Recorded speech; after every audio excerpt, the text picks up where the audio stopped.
President Donald Trump meets with the nation's governors today in Washington, talking about the possibility of arming teachers and other options as far as how do we keep our schools safe. Allison Gormley has the full story. Allison, what do you got for us? Students who survived a mass shooting at a Parkland, Florida high school held a gun control rally in Livingston, New Jersey Sunday.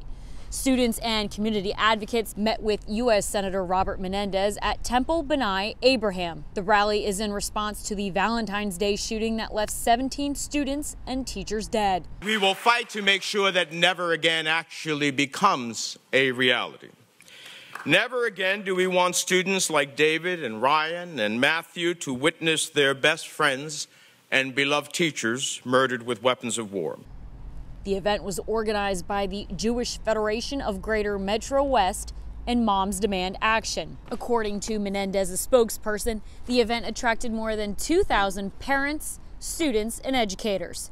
On Monday, during a meeting of the National Governors Association, President Trump talked about school safety. Trump also called out a sheriff's deputy and other officials for not entering the high school and called their lack of engagement frankly disgusting. You don't know until you test it, but I think I really believe I'd run in there even if I didn't have a weapon. Trump also recently suggested arming educators.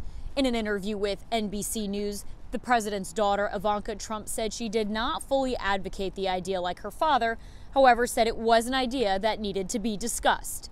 I'm Allison Gormley reporting for Chasing News. Thank you, Allison. All right, one of the big controversial items in this whole conversation about school safety and gun control is the AR-15, the weapon that was not only used in the Parkland killings, but it's been used repeatedly in mass shootings across the country. Mike Kelly with the Bergen Record took the time to go out and shoot one to see what it would be like. You still have some more in there. Mike? Welcome to Chasing News. How are you? Thanks a lot. It's my pleasure. You went out there, you shot the AR-15. The video is pretty incredible. What was your purpose of doing this? I'm not a gun owner, Bill, and I fired a shotgun when I was a kid. And I fired a couple of pistols when I was doing some research on police deadly force. That was about 25 years ago. So I wanted to show ordinary viewers who don't own guns how easy it is to not only shoot one of these guns, but how powerful they are. And in particular, I wanted to show how fast they can fire.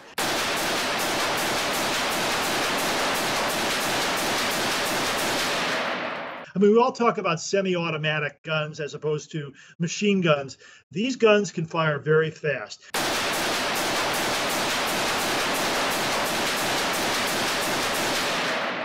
Now, I have been in conflict situations while covering conflicts overseas, and I've been in situations where there is gunfire, and I know how disabling it is to people who are not armed.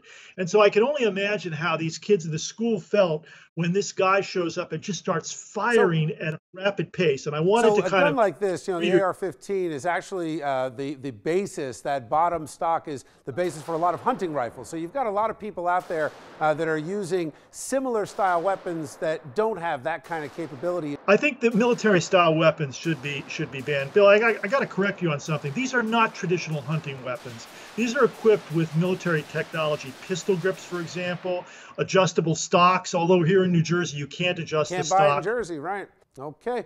All right, Mike, thanks for joining me tonight. Appreciate it. All right, I want to bring in a special guest, Congressman Tom MacArthur, who has joined us before. Congressman MacArthur is one of the leading voices on making sure all the states comply with background checks. Congressman, welcome to Chasing News. Bill, good to be with you. This is not new for me. I called for beefing up background checks in the last Congress. I do think it's high time that we invest more resource and really get serious about keeping guns away from those who are a danger to themselves and others without violating everyone else's. Many in the media are trying to spin this as it's a rift between you and the NRA. It would seem to me that the NRA is not opposed, at least millions of their 5+ million members, not opposed at all to having strong background checks that identify the bad guys. I can tell you, Bill, from my perspective, I have talked with NRA members, and I've talked to a lot of people on both sides of this.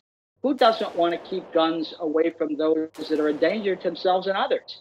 Focus on them, not on the vast majority of law-abiding, mentally sound people. Thanks, Congressman. Appreciate it. We'll have you back soon. Let's bring in the A-plus panel. I'm joined by Dennis Penny, who is with the Office of Veteran and Military Affairs at Rutgers. Assemblywoman Serena DeMasso is with me, and lawyer and former Morris County prosecutor Bob Bianchi. Dennis, let me start with you.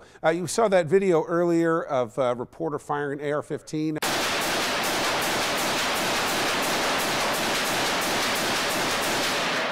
Now, you're a military guy. Have you ever fired one? Right, yes, of course. And, I tell people to the popularity with the AR-15 because it is similar to the M16, which is a military issue. And I think the problem is, too, it's... Soldiers will tell you it's a worse version. Right. And I think a big reason, too, is, like I said, it's readily available. It's easy to use. The recoil is second to none. So I think it's kind of like this Honda Civic of assault rifles.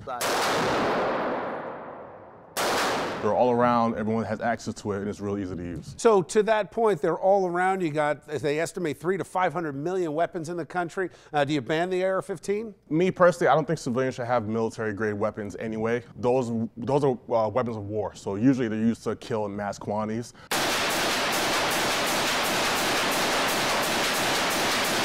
Serena, let's talk about this in New Jersey. You heard Congressman MacArthur. You've got Governor Murphy looking to literally make more strict a state that already it is incredibly difficult to get a firearm.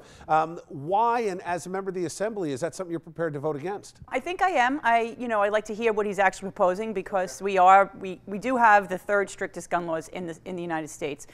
If he wants to talk more about background checks and having more things to do with mental illness, then yeah, I would probably vote for stuff like that. But certainly, I'd have to see what actually he's proposing. I'm shocked that 10 years after I went into the prosecutor's office that we are still talking about the aggregation of data and intelligence-led policing across the federal, state, and local level so that we can share various data points in order to protect our community, specifically as it related to schools. We were talking about that 11 years ago. Got to leave it there.